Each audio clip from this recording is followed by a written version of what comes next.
bien maîtriser Razor à l'intérieur de Reactor, c'est parce que c'est vraiment un plugin qui est plein de possibilités. Donc je vous ai montré comment configurer toutes ces parties directement en venant changer à chaque fois les effets que vous souhaitez, avec des réglages traditionnels au niveau du filtre et des oscillateurs. Vous avez également la partie effet que vous allez pouvoir rajouter à cet endroit-là, avec une modulation dissonante.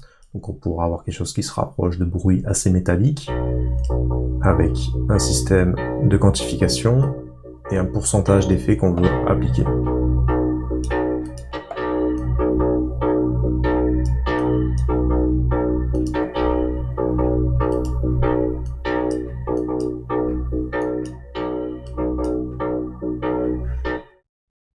Alors, pardon, on visualisait pas la bonne chose.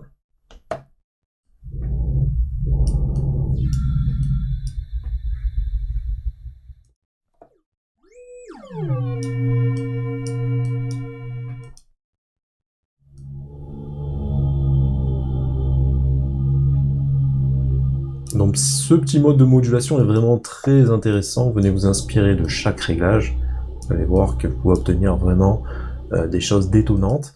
Vous avez la partie ensuite réverbération effet stéréo, donc avec un chorus, un élargisseur de stéréo, un autopan pour jouer sur la panoramique, un simple pan gauche-droite, une réverbération de pièces avec effet 3D, une résonance de la réverbération,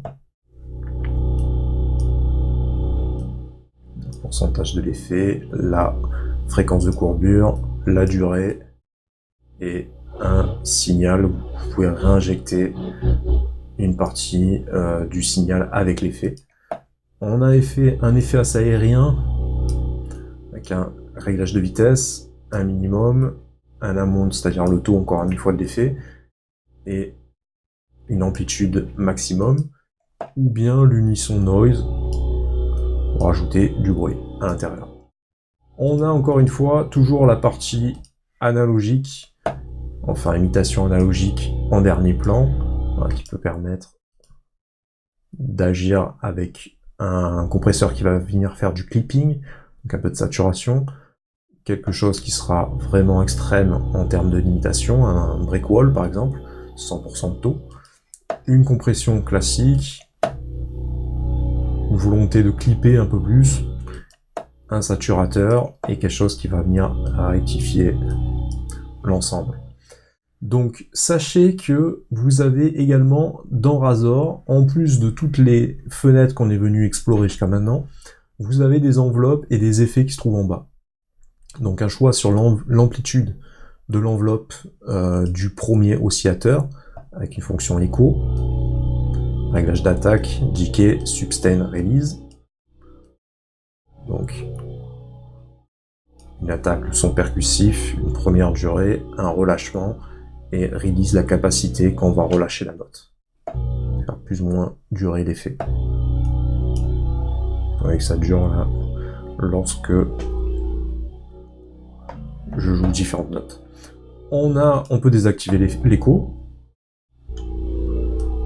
On a le choix sur la deuxième enveloppe. On a une troisième enveloppe avec chaque fois une vélocité. On a un réglage du mode écho traditionnel ici, avec un feedback, plus ou moins de réinjection de son, une vélocité d'ensemble et la manière dont le son va durer. Et on a la possibilité de rajouter un LFO à cet endroit-là, qui va être soit réglé sur le beat, le tempo, soit sur les hertz, c'est-à-dire la fréquence, vitesse d'oscillation et le choix de la forme d'onde. C'est la même chose pour la FO2, qui est actuellement sur le beat. Et là, vous avez un sidechain également que vous pouvez venir activer en cliquant sur le premier réglage. Vous avez différentes formes d'enveloppe, du LFO ou des réglages de modulation, pitch, aftertouch, K-track, etc. Et un pourcentage d'effet. Et la même chose, ça va partir d'ici pour aller là-dedans. Ici, vous pouvez également configurer, par exemple, un réglage totalement différent. On pourrait mettre une amplitude enveloppe classique qui va être modulée dans une deuxième qui est un peu plus pentue, qui est un peu plus différente de l'autre. réglage d'effet ici. Alors là, c'est dans la version dans le réacteur. Donc là, vous avez vraiment tout sous les yeux, notamment la partie macro. Si on va à l'intérieur de Complete Control, je vous ai expliqué qu'on pouvait charger également avec le Complete Control en allant sélectionner dans All Instruments et en venant sélectionner le Razor. Ici, dans cette partie-là, dans cette version-là de Razor, qui est à peu près la même, on a la possibilité de cliquer sur plus pour avoir une face avant ou une face arrière. Donc on va venir écouter maintenant, voilà, la version de Razor à l'intérieur du Complete Control.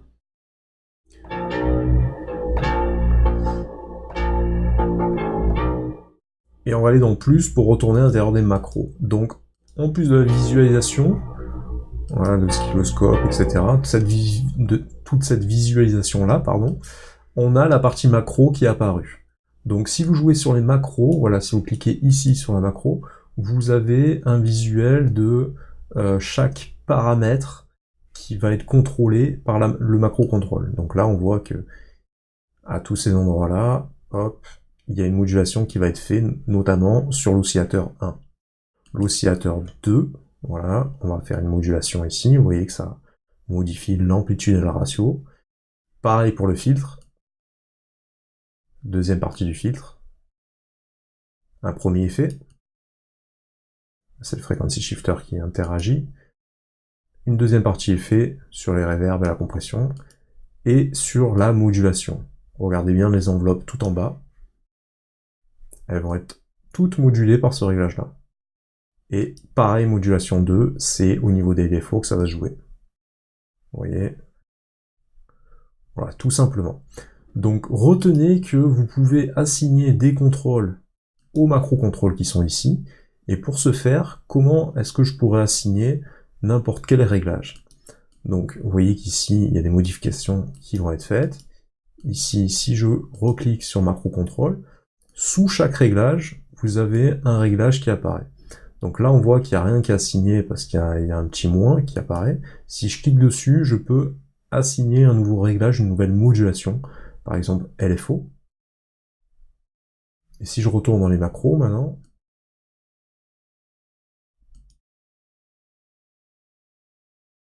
en tout cas si je joue sur mon réglage ici, on voit que ça vient moduler et ici la valeur est modifiée.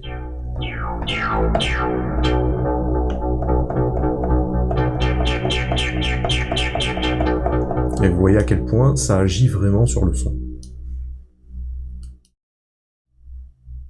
Donc les macro-contrôles, c'est le même principe. Vous voyez ici, tous ces réglages-là, je pourrais venir les modifier directement par là, sinon.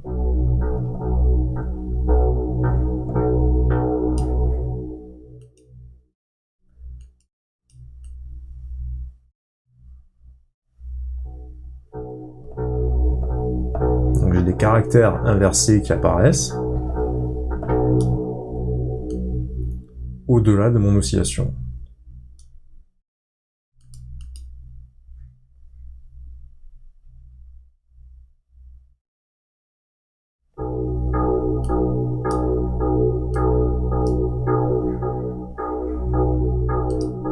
Pour les macros, vous avez toujours la possibilité